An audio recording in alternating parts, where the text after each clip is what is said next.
বাংলাদেশ ইসলামী ছাত্র শিবিরের প্রতিষ্ঠা বার্ষিকী উপলক্ষে শুক্রবার রাজধানীর পল্টনে শোভাযাত্রার আয়োজন করা হয়। এতে শিবিরের কেন্দ্রীয় নেতাকর্মীদের পাশাপাশি জামায়াত নেতারাও অংশ নেন।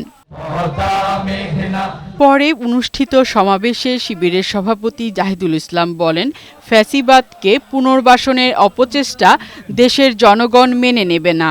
গণহত্যার বিচারের ধীরগতি নিয়ে ক্ষোভ প্রকাশ করেন তিনি।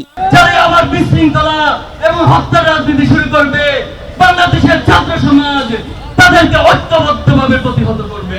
এই সময় জামায়াত ইসলামের সহকারী সেক্রেটারি জেনারেল রফিকুল ইসলাম খান বলেন, স্বৈরাচার শেখ হাসিনার বিচার নিশ্চিত করতে হবে। ফ্যাসিবাদ আর বাংলাদেশে আসবে না ইনশাআল্লাহ। ফ্যাসিবাদ আর বাংলাদেশে আসতে দেওয়া হবে না। এদিকে নারায়ণগঞ্জ জেলা ও মহানগর জামায়াতের উদ্যোগে আয়োজিত সমাবেশে যোগ দেন জামায়াত আমির ডাক্তার শফিকুর রহমান।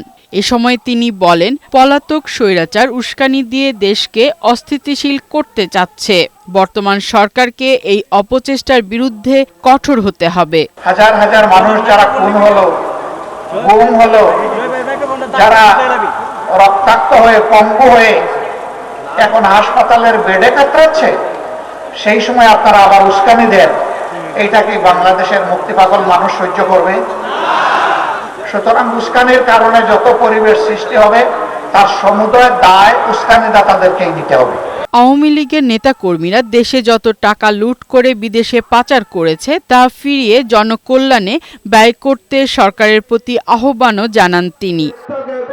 ফারহানা শিমু, বৈশাখী সংবাদ।